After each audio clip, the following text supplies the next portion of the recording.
Good afternoon. We resume our lecture again. What we've done so far, I have it on a sheet here. You can see we discussed something called AQL, that is acceptable quality level as far as the user or the consumer is concerned. Then we had something called RQL, that is rejection quality level. Then we had something called alpha. Alpha is actually the risk for the producer. And then we looked at something called beta. Beta is the risk of the consumer. We looked at something called AOQL, which is the worst quality level that any kind of sampling plan will deliver to the user. And then we looked at a couple of procedures. One was called single sampling, when you draw one sample only, and you come up with quantities called N and C. N is the number of items that you pick from the lot. Lot is generally of size N, big N. And C is the control limit, which should not be exceeded if you want to accept the lot. Then we looked at double sampling, we looked at sequential sampling, and these are all going to guarantee the same alpha beta protection to the user and to the producer. At the same time, as we are going from single to double to sequential sampling, we are also trying to cut down on the total amount of effort that is required in trying to do the inspection in doing this plan. Now here what we are going to be focusing on is how to determine this N and C. This is what we would like to focus on. How exactly do you go about finding N and finding C? That is going to be the prime goal for this session, this third session. The plan must protect both the consumer, the buyer and the supplier. Both of these guys, these parties have to be protected. Now if you look into the single sampling plan itself, it's a pretty straightforward thing. Take N randomized samples from there, and the lot quality is unknown, that is P. Number of defectives found by your inspection is little d. If little d is less than or equal to C, C is the control limit there, you accept the lot, otherwise reject the lot. Either you return it to the supplier or do 100% inspection, do rectify inspection and then take it on. But how do I find this N and C? That's going to be the goal for the designer. Remember, we had the exact formula given by the binomial distribution, with the help of which we could really do this. And there is a little problem here, given as 4 samples, 4 items are chosen from a population that has got a defect rate of 10%. What is the probability that exactly 1 out of 4 would be defective? Now I trust you can do this. This is going to be basically 4 choose 1. P is going to be this 0.1 raised to the power 1, and 1 minus 0.1, which is going to be 0.9 raised to the power 4 minus 1, which is going to be 3. That's going to be exactly this, and I could write this formula out for you, or we could do that. So that thing can be done the moment we assume our distribution to be binomial. We could do it otherwise also. I've used the same formula here, and I've put down here 2 PA values. One PA value is at the level of quality, which is P1. P1 is very close to your AQL. P1 is the same as your AQL. And P2 is the same as RQL in the previous lecture there. Beta is the probability of accepting the lot, which is at RQL level or P2 level. And again, this would mean that defect levels are still only up to C. Both of these are probability of acceptance, so I've got to have this limit there, D going from 0 to C and D again going from 0 to C, and I could do that. So these two expressions, these are now two simultaneous conditions that your NC plan, in fact your plan, remember your single sampling plan will require 2 parameters. One is going to be sample size N, the other is going to be your control limit C, control quantity C. Both of those basically will determine together these two conditions which are given here. And condition 1 is this, condition 2 is this. Let's see how we bring them together. We could of course solve these two equations for the values of N and values of C. We could probably do that. But as you probably know, solving these two simultaneous equations which are nonlinear is not going to be easy. It's going to be a hit and trial basically if we try to do it. There are practical methods for doing this. One is, of course, to convert this into a Poisson distribution and use the Poisson formula to be able to work this out. And I'm going to show you another method, which is like remember the old method that we used in thermodynamics. Many times we ended up using what we called a nomogram. A nomogram is basically the graphic representation of a number of equations. A number of equations can be boiled down to what we call a nomogram. That's what you have shown here. This nomogram basically is a relationship between what we call P and PA.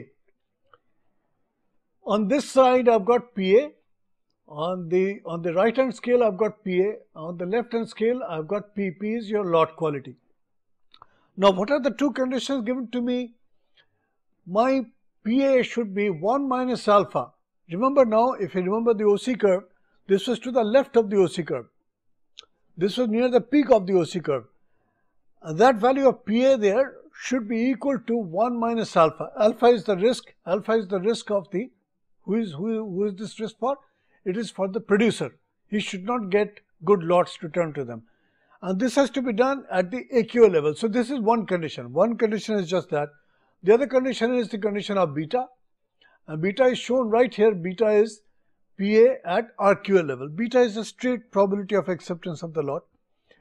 Now, together, of course, we can produce the OC curve. We can produce all kinds of things. Let's see how we determine N and C given these two conditions. I have the same graph here. I've got the same graph here on a piece of paper. I've got the same graph here on a piece of paper. And I'm just going to write on this so that you'll remember what these are. I'm going to write the two quantities. One is going to be PA and the other is going to be P. Those are the two scales. I've got the P scale and the PA scale. And the two conditions have to meet. One of them is this condition here, 1 minus alpha equal to PA at AQL. So what I do is, I'll have to assume some value of alpha and I'll have to assume some value of AQL. I'm just going to do that for you because I have to work this out. And I could do the same thing for beta. I could assume some value of beta and I could assume some value of RQL. Let's start putting down some of these values there. Let's make AQL equal to 5%, 0.05. And let's make the value of RQL to be equal to 10%. This is equal to 0.10. And let's put these two risks. Alpha is going to be, let's make it 5%. Therefore, 1 minus alpha is going to be, 1 minus alpha is going to be now, let's call it 0.95. 0.95. And the value of beta, let's make it 10%. So this is going to be 0.10. So I have quantities now which are specific. All I have to do is I have to draw two lines here that will take care of the two conditions which I showed you earlier. One is going to be true at AQL level, the other is going to be true at RQL level. So for AQL, what do I have to do? I have to look at the value of PA, that is 0.95, and that 0.95 is going to come, I'm going to put a small circle there, 0.95 is right there. Let's make it green there. That's 1 point there. That's 0.95 right there. That's the value of PA. And what is the value of AQL that corresponds to this? 5%. 5% again, I could put a point there and put it like this. And then what I do my magic. I have a pencil and I have a ruler and I join these 2 points. And I join these 2 points and I'll just hope that my lead is not going to break and my line is going to be this one. This is going to be my line. I drew a line and if it is too light for you, let me use the green line. So I'm going to use the green line and I'm going to give you that line there. This is one line. Now that line takes care of one of those conditions. That condition is what? 1 minus alpha is PA at EQL. AQL is here. So let me write AQL there. AQL. And on this side I've got 1 minus alpha. So that's going to be this quantity there. 1 minus alpha. Then I've got the other equation also. And what is the other equation? 0.1. 0.1 is going to be my PA. So 0.1 I have to find on this. 0.1 is right over here. I've got 0.1 there. And this is true for RQL. RQL is the same as P, remember, lot quality. So RQL is going to be 0.1, so 0.1 is going to be over there somewhere. If I join these two lines, I'll be taking care of the second condition. So let me join them. Let me join them like this. And they are joined.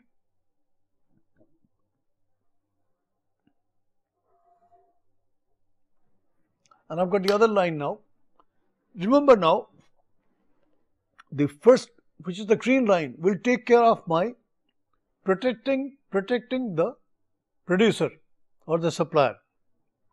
The black line is going to be protecting now the user or the consumer. At this point, which I'm going to mark with, I think a good color will be, let's put red. At this point, both conditions are satisfied. I satisfy the condition for this guy. Who is this guy? He's the user, and this is the producer. At this point, both are satisfied. All I have to do now is on this nomogram, there are markings for N and there are markings for C. So let me read the value of N. N turns out to be, in this case, somewhere here, which is 250. N equal to 250. And the value of, how did I find N? I just climbed up the curve, that's all. And I climbed down the curve this way, and I'll end up with a, let me do it carefully, I end up with here somewhere. And this turns out to be my value of C. This is the value of C. C equal to 7.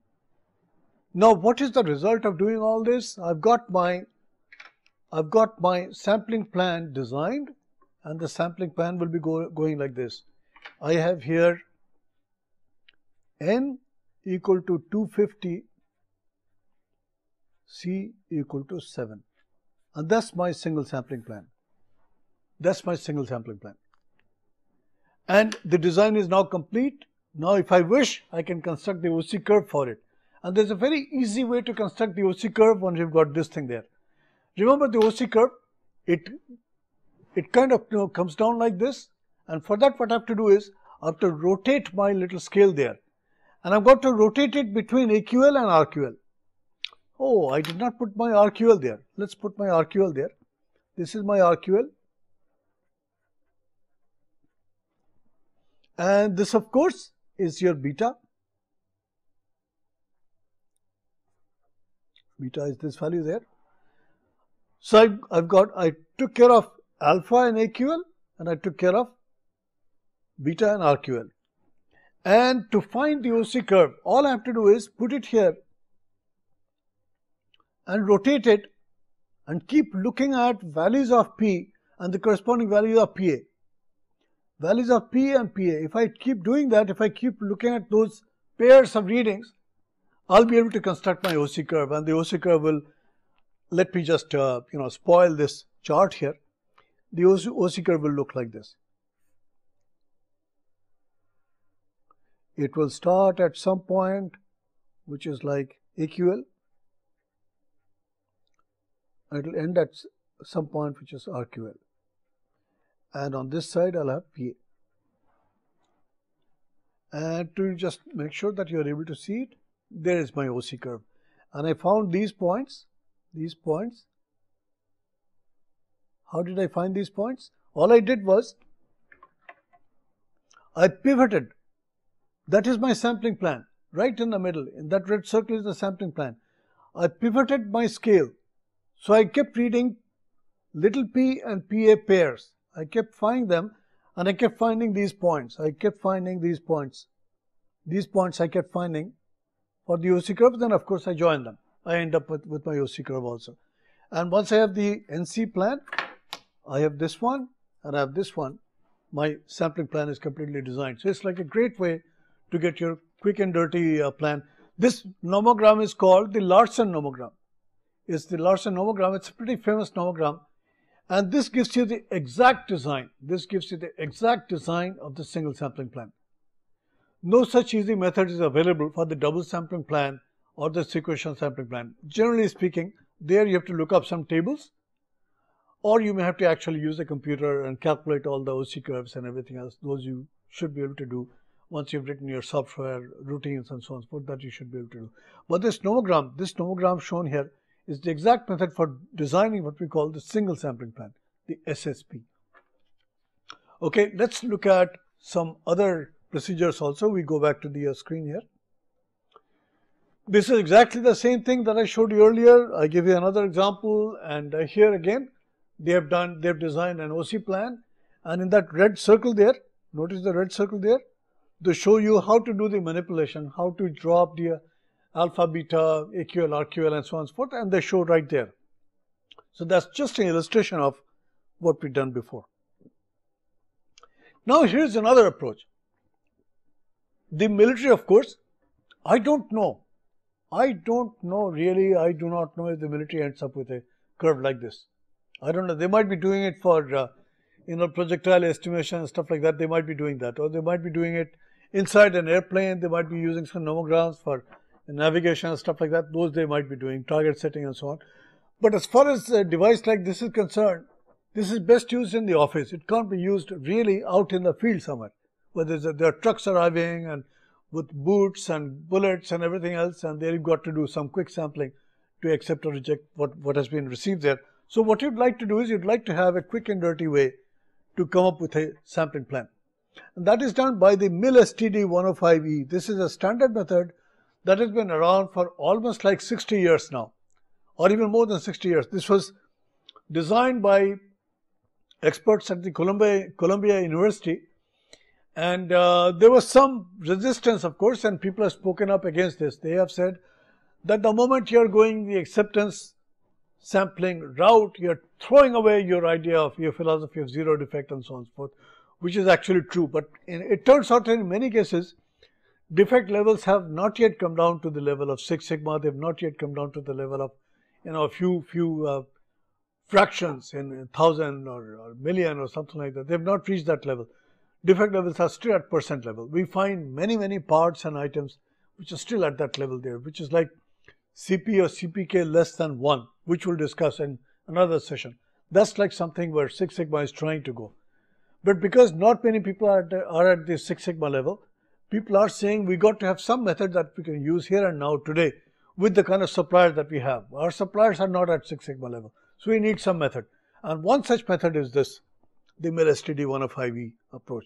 Let's see how it actually works. There's a bit of history. It came from World War II. It was built around World War II. And these are standard methods, and they are a bit of a cookbook type. They say you find this, plug in here, look up some number there, then again move up to another table, look up something there, and you keep doing these things, you'll end up with your NC plan. Eventually the goal is still to get the NC number that we found using our friendly nomogram. We could do this without too much trouble at all. But the same thing is done now using some tables. And let's see how they do it. So take a look at the process. The process is this. Determine the lot size. Determine what lot size. What is the size of the truck that you've received? So what is the size of the truck? Once you know the size of you ask him how many items have you brought. He says, I've got 2,000 items there. Now you've got to come up with your plan to be able to do that. So the first thing is determine your lot size and what AQL would you like to operate with. You ask these two questions. Of course, you ask the users for this. You ask the supplier for N, you ask the user for AQL. Then you try to decide which kind of plan I'm going to use. Is it going to be single sampling, double sampling, or what? What state of inspection would you like to be using? Would it be very stringent, or would it be normal inspection? Or will it be relaxed inspection? What would it be like? Then you follow through a certain procedure. You look up something called the table K, then you go out to some other table and so on and so forth, and you read off the numbers of N and C and so on and so forth. Let's try to walk this path. Choose the AQL, and determining AQL of course depends on the use that you have. Now if you look at quality, if there is a certain part there and you can probably tolerate a few percent defectives, you might just say, well, as far as pens are concerned, probably 5% defectives are okay in the lot. But as far as maybe these scales are concerned, not more than 1% should be defective. And as far as this mouse is concerned, probably not more than 1 in 10,000 should be defective. So you determine your AQL level by looking at basically what you'd like to be able to do. Once you've done that, you got at least one item taken care of, which is like your AQL. After you've chosen AQL, decide on inspection level. There are certain procedures given for it. Then you determine lot size. Lot size is found by finding the size of the truck, how many items it is carrying. Then you'd like to go to what we call the MIL tables. And one of the MIL tables is going to be the MIL-STD-105E table. It's a standard table that is given to us. You decide on the kind of sampling you'd like to use, single sampling, this is what we'll be using there. And then you find the appropriate table that will be used now in conjunction with the single sampling decision that you've made. And then you go out and work out the procedures. Let's take a look at some of these sample size codes. Let's say my lot size was 1000. So I'm just going to be writing some numbers here. Lot size was 1000. N equal to 1000. That's given to me. And of course, it then asks me to decide on inspection level. So inspection level, what inspection level? Let's take the easiest one. We'll say we'll be using general inspection level category 1. So category 1 inspection. Just for illustration. So I'll be using inspection 1. This is what we would be doing. So you've got 1000 there, I there. And if I do that, and if I take this plan, 1000 will fall in this range there, and general inspection will give me a code G. So these two things together, they give me a letter called G. G is a letter that I end up with. This G is to be used subsequently. G is to be used in another table. So what I do is I've got this G there, and then I go on, and I've already decided about the inspection level. So there we are at level 1, that we've decided already. Then we have to really see what we could do with our G. Remember, G is now going to be giving me an idea of sample size. So G will lead to N. G will lead to sample size N.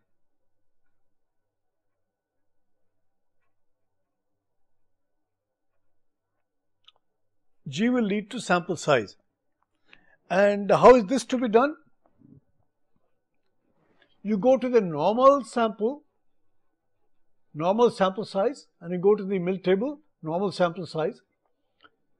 And there what you find, you've got G there.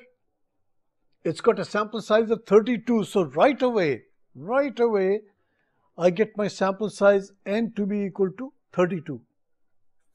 32 is one number that I found in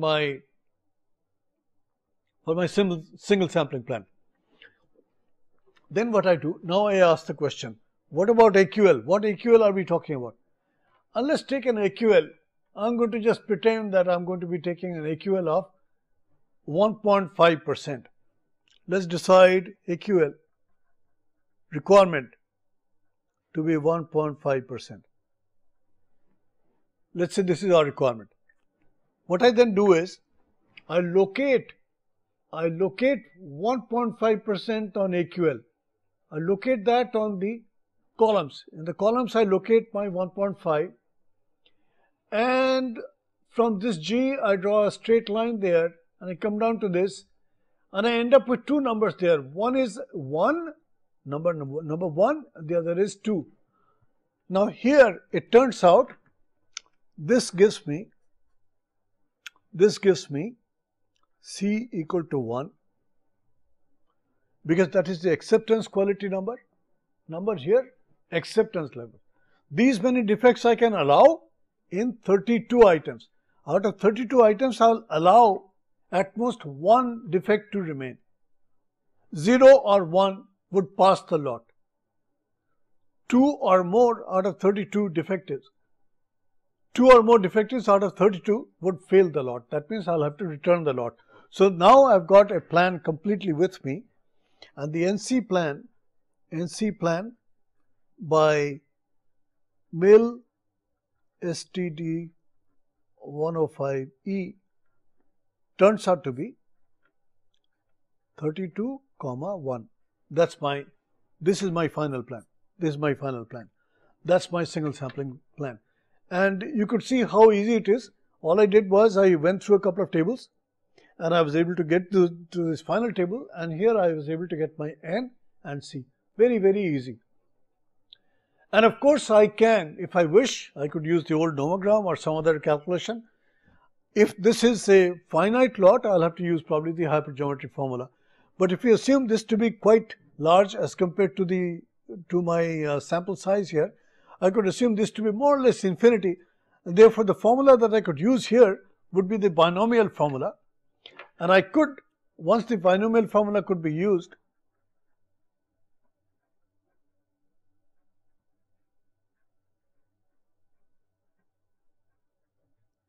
I could use this to construct the OC curve.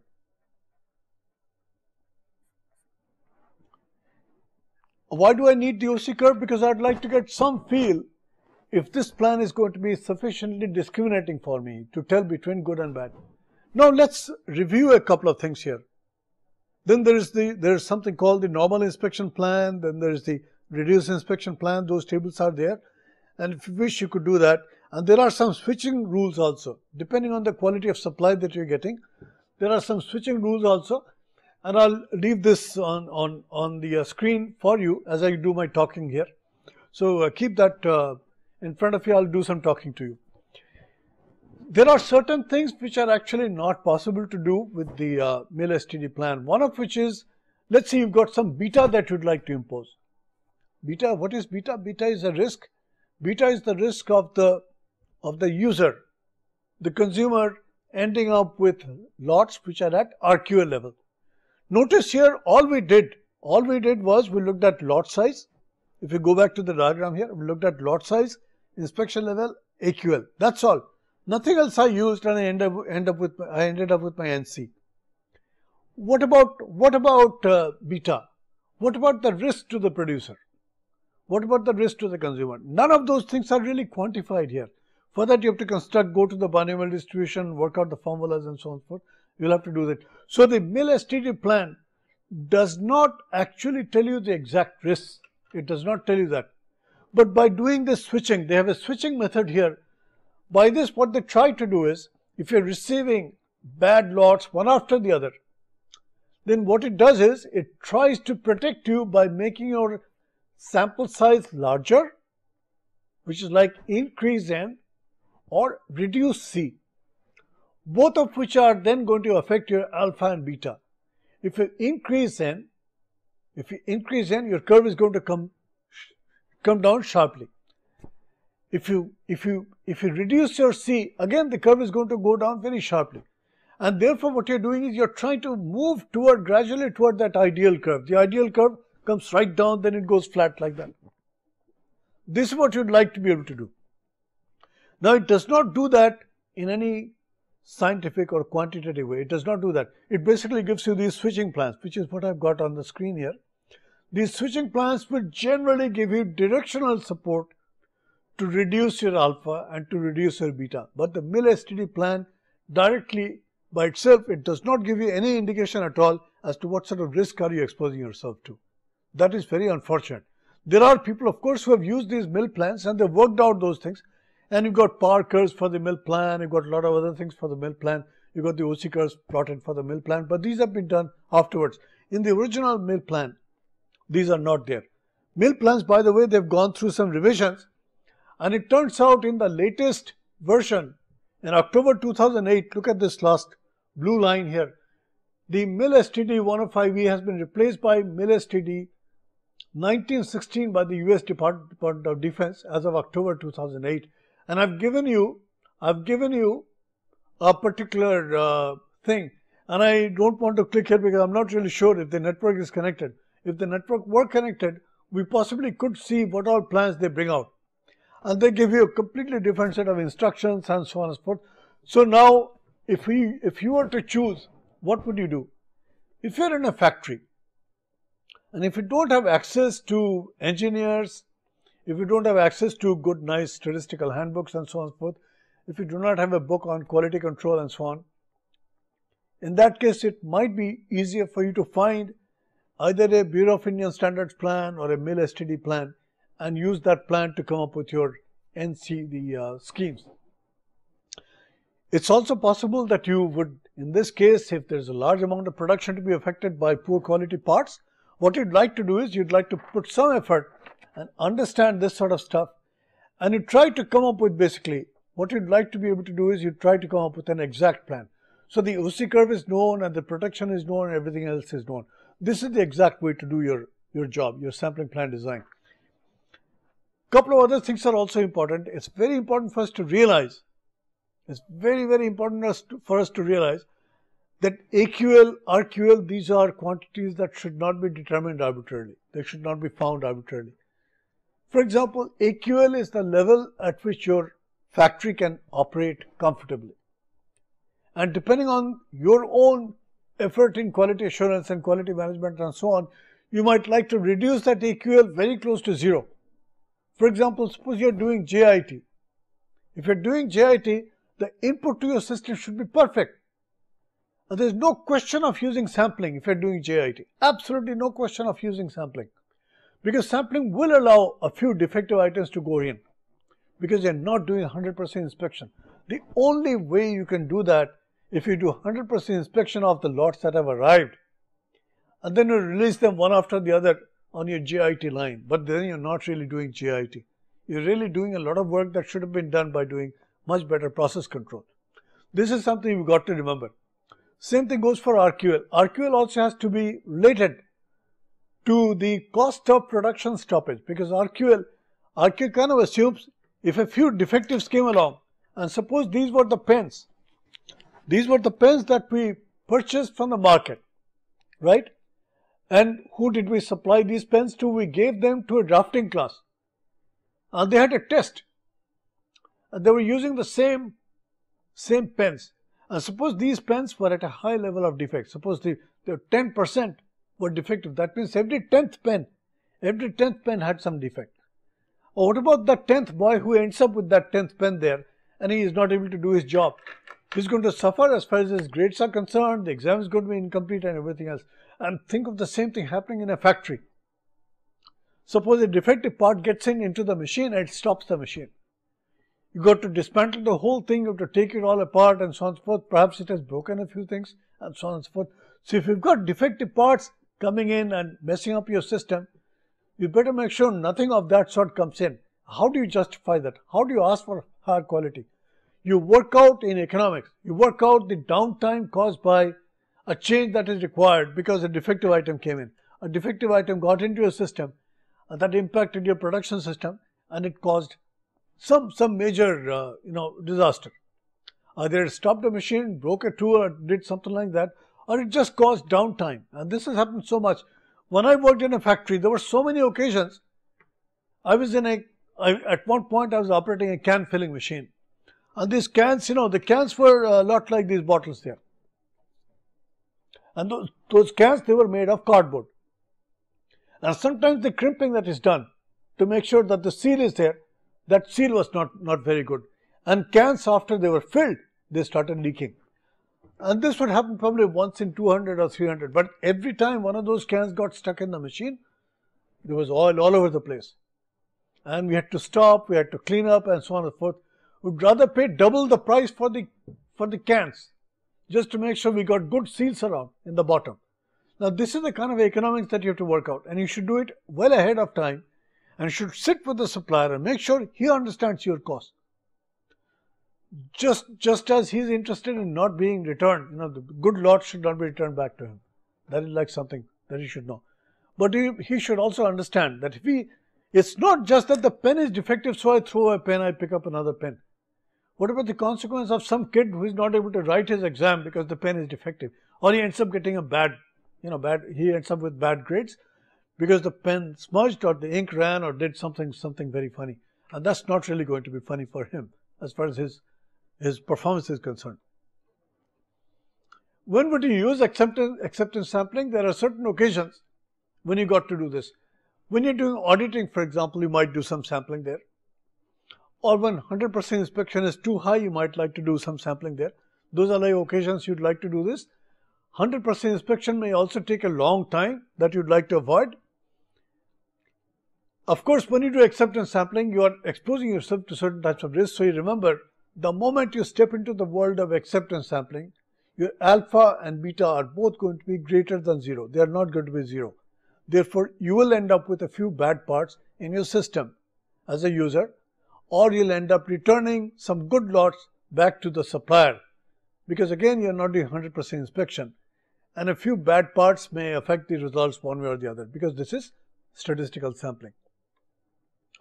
So, what is the summary of all this? Let's take a quick look at some of these terms. Many basic terms that you need to know before you go into this. SPC is statistical process control, which means control of the real process that is producing these parts.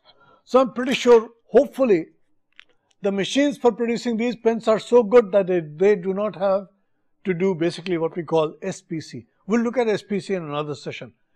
But SPC is something that is really not required when you're doing routine mass production. In today's day and age, SPC should not really be a concern. Your CPK should be 1.6 or 2 or somewhere there. If it is there, of course, then you are a reliable supplier. That's like something where, there's a shift taking place. Industry-wide, there's a shift taking place. Remember that path that I showed you, we are on an uphill climb. We are climbing up and up and up. We did everything based on inspection, which is what acceptance sampling does. Then we did process control, we did SPC. Then we would do DOE, design of experiments. Then we would do Taguchi methods. Then we would bring in TQM. Then we would bring Six Sigma and so on and so forth. And the march is on and on. And this will keep going till we reach perfection, till we reach complete satisfaction. It will be there. There were certain reasons when we would accept the lot. There were certain reasons when we would reject the lot. These conditions were given in the acceptance sampling plan as that little letter C. C was the control quantity. Complete inspection could be justified if the item was such that the defect could be critical. It could cause loss of property or loss of life. For example, you'd like to do 100% inspection there. AQL is the average quality level that you'd like to live with, that you could live with quite easily. LTPT is lot tolerance per percent defective. This is the same as RQL. This is something, even if one lot of this kind gets into your shop, it's like havoc, it's like nightmare. Various types of sampling plans are available, and you know certainly what sampling plans we are talking about. You've got the double sampling plan, you've got the single sampling plan, you've got the sequential sampling plan, and there are many other plans that we've not discussed. There of course are the Dodge and roaming plan and the whole set of variable sampling plan. They are also there. These are methods that can be picked up very easily. If you've got a book on statistics or statistical process control, they'll tell you about all these plans. You've just got a window open for you. Now this window of sampling has been open for you. Now what you have to do is get deeper into this. Pick up the basics you get from these lectures there. Then you get in there and you try to sort of see, do I understand it all? Can I apply it? Can I design a sampling plan? For example, you must try, I'm certainly not kidding, you must try to see if you could, given AQL, RQL, and basically your alpha, beta, can I come up with my NC? Can I come up with that sort of plan? That would be a big, booster as far as your confidence goes. So we've got then producer's risk, we've got consumer's risk, we've got alpha, beta. These are the probabilities for that. Now the difference between defect and defectives. A defect is something which happens in a product. A defect is there, for example, if the clip does not close properly. So if I put it in my pocket, for example, suppose the plane goes the pen goes flying. That means there is a defect in the clip. Or suppose the cap falls off. I have the thing in my pocket, And somehow I was running around, bouncing and so on, and the pen fell off somewhere. That also is not such a good thing. It's a defect in the design. And there could be other defects. It could be, for example, the tip could be defective. Now, defective is something that has got the property, that says some quality criterion is not being met. Then it's a defective item. An item is defective, and what it has is a defect. That's what it does. Then you've got something called attributes. Attributes are those quality characteristics that I can categorize between good and bad. That is like something I could do quite easily. And I generally use a go, no-go test for doing that. Now, in mechanical objects, when I've got mechanical objects, there's usually something like a horseshoe. And you bring in your item and you try to see, does it fit in or does it not fit into that thing there? If it does not fit in, it's a no-go. And if it goes in, then it's there. And there could be multiple set of these go, no-go gauges that eventually determine whether this is acceptable or not. That's one way. The other way to do is to apply some sort of a gauge. You take some gauge and you try to measure the item against that gauge. And you try to measure its length or diameter or whatever it is. So there I'm doing variables measurement. That's like another way I could judge quality, I could assess quality. And that could be another way to try to come up with a sampling plan. There are sampling plans that are based on variables measurement. Those are also there. We have then, of course, something called the average sampling number. It turns out that the single sampling plan requires you, on the average, to take the largest number of items to sample. Whereas if you look at the sequential sampling plan, it takes the smallest number of items that you require on the average to sentence the lot that has arrived. But there are some issues here. One issue is this, that the sequential sampling plan is a little difficult to explain to somebody else. And remember those curves that I showed you. I showed you a couple of curves going, from one end to the other. I showed you those curves. I believe I can find those curves for you again. Just one second. I'll find those curves for you. And it's important for us to realize that there are many instances when those curves become very, very handy for us. And they can help us stop the process of inspection very, very quickly. One curve is right here. One curve is right here. It's important for us to realize these are decision curves. And I may start my sampling. With my single sampling plan, what will I do? I will right away take like these many items. And I'll take maybe, like I said, in that case, we ended up with 80, 90 items there somewhere. And that's a very large number of items to sample all at once. And unless you inspect them all, you can't really make a decision. Whereas in the sequential sampling plan, you can sample one item at a time. And then if you hit this line, you accept the lot. Or if you end up going this way, you reject the lot. And the chances are almost zero. There is a theoretical result that shows that chances are almost zero that it will end up going this way and never really end doing this. There's a small chance of doing that, but that probability is almost zero. So it's very important for us to realize that the sequential sampling plan is going to give you the smallest number of items to sample. That's something that is also important for us to realize when you're selecting between good and bad and so on and so forth. Then, of course, we've got the average total number inspected. What I've done is I've attached to this, I've attached a couple of other sheets which really define this concept of AQL.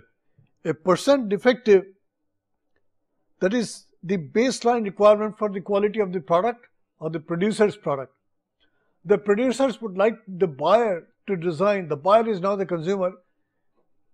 The producer who is supplying the parts or the pens and so on and so forth, he would like the buyer to design a sampling plan such that there is a high probability of accepting a lot which is coming in at AQL level. Because there really is no reason for us to reject a lot which is already at AQL level.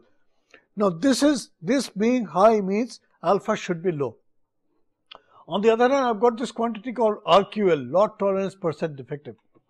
This is the rejection quality level, and this is of concern to the user, to the buyer. This is of high concern to the buyer.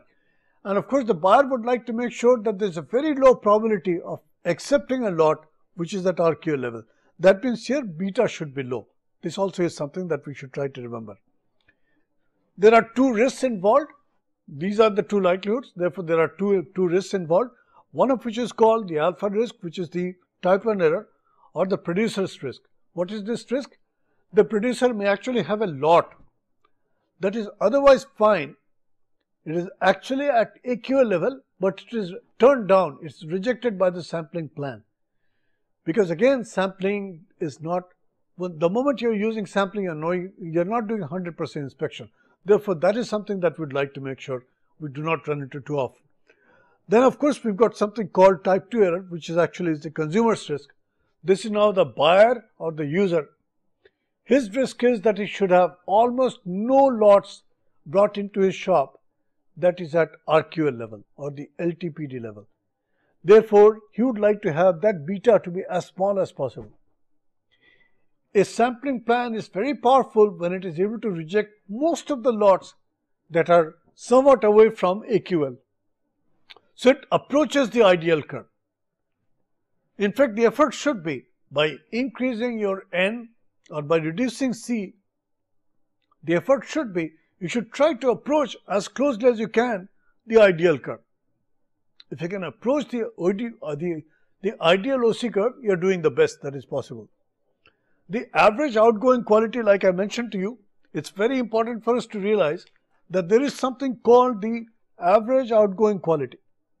And look at this thing, no matter what sampling plan you are using, your PA is going to be pretty high when your quality level is pretty good. So if you've got 0% defective, your PA should be pretty close to 1. This is near 1.0. And your PA should be very close to 0 when your defect levels are really, really high.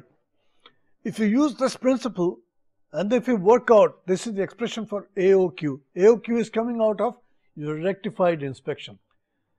When you look at rejected lots, but what you basically do is you remove all the defects from the rejected lots and then you pass the lots. If you're doing that, your AQL curve is going to look like this. And there is going to be a certain point, somewhat midway, where there is going to be the worst level of quality that this sampling plan will basically try to pass on the average. This again is on the average, not for a specific application of the sampling plan. No, not for that. But if you apply the same sampling plan, same NC number, again and again to the various different trucks that are arriving, various different lots that are arriving, you'll end up with an average worst level. And many times customers would not like to tell you about AQL, RQL and so on. They just say, well, there is a number, I do not want to exceed that number. I do not want the incoming lot quality to be worse than this. There, of course, you'll be using this plan there. And there are sampling plans that are based on this. This can be estimated quite easily from this. And this is what is shown here when we do the, basically when we work out the details of the plan. We should work out this AOQ, and if possible, we should also try to work out the AOQL. And that AOQL actually is a pretty decent indication of how good or bad your plan is. Now, good or bad is in the sense of discriminating or being able to act as a screen.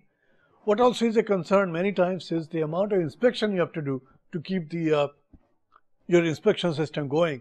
And that gets into something that we call the average total inspection, the ATI number. The ATI number basically is the total amount of effort that you have to put into what we call the inspection effort. Now remember, if you look at the number of items that we have to inspect, we obviously have to inspect the sample. The sample that I picked, if I picked a sample of 3 or 4 items or 10 items, 20 items, I have to inspect them all. Without that, I cannot find D and I cannot compare that to C. N and C are the 2 parameters of a single sampling plan. Unless I know C, I really can't do anything. I can't really decide on the fate of that lot there. And C by itself is not good enough. I need to know D and I compare D to C. Once I do that, and that actually means I must inspect everything that is there in the sample, all the items in the sample. That means I must be at least inspecting the little n items. And that's what I inspect right there. So if you look at the average total number inspected, this n is always there. Then you've got the rectify inspection, which means the lots that are rejected. 1 minus PA fraction of the lots would be rejected. Their size is n. This n has been inspected 100%, so I subtract that from this and I multiply this. This is the average number of items that I need to inspect in an overall basis. Now, what is this a function of? It's a function of PA. N is fixed, big N is fixed, this is fixed, but this PA depends on P. P is your lot quality. P is your quality of the input material. So little p determines PA, and therefore ATI is also dependent on PA. So it's not really true that this ATI will remain a constant number as you're applying sampling plan. It turns out, if you're, generally speaking, if your lots arrive at reasonably good quality, your ATI number would not be very high. And this is something we got to keep in mind. We got to make sure that we bring my PA as close to 1 as possible. That means that will happen only if my little p, which is lot quality of the input, is as close to 0 as possible. Lot quality is as close to being perfect as possible. That means p value should be very close to 0. If that is there, of course, I'll end up with a small value of ATI, which is good for me. Then, of course, I've got something called the average sampling number. And as I mentioned to you, directionally speaking, single sampling plans, they require the largest number of samples, largest number of items in a sample. Then, of course, double sequential sampling plans will give you the smallest number of samples that is there. And then, of course, I've got double sampling, multiple sampling, or sequential. So there are choices available beyond my single sampling plan to be able to do this. And depending on economics and the complexity with the help of which you'd like to implement your sampling plan, you'd probably use either the single sampling plan or the double sampling plan or the sequential sampling plan, or perhaps some other plan, for example, the MIL-STD-105E. I've given you some links. I've given you some links here, and feel free to go in there and check out any of these things. I cannot really remember if all of them are active today. And let me just do one thing. I just clicked somewhere, and I'm not sure if the network is connected. It looks like the network is not connected. And with that, I may be able to bring out 1 or 2 applications which are dependent on this. They will take you to the point, no, it is not connected right now. So that's a little unfortunate. If it could be done, let's see if we could still do something. I got some calculator on. Let's just go on for a minute. I have, okay, what they've done is they've converted the old sampling plan to a MIL plan, and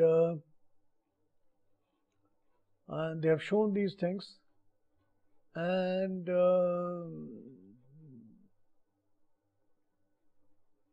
they don't really show, but it's possible that you are able to utilize one of these plans there.